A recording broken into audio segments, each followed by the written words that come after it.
সালের শেষ দিকে জাতীয় নির্বাচন হতে পারে জানালেন প্রধান উপদেষ্টা ডক্টর ইউনূস।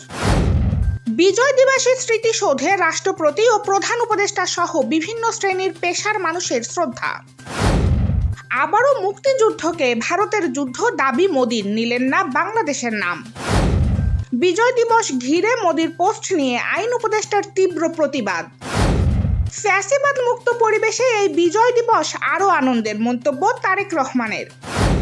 শৃঙ্খলা ভঙ্গের অভিযোগে সারদায় প্রশিক্ষণরত 25 এএসপিকে শোকজ। গাজায় ইসরায়েলি বর্বর হামলায় নিহত আরও 46 ফিলিস্তিনি। এবং বিজয়ের দিনে বাংলাদেশের শ্বাসরুদ্ধকর জয়, স্বাগতিক ওয়েস্ট ইন্ডিজকে হারালো 7 রানে।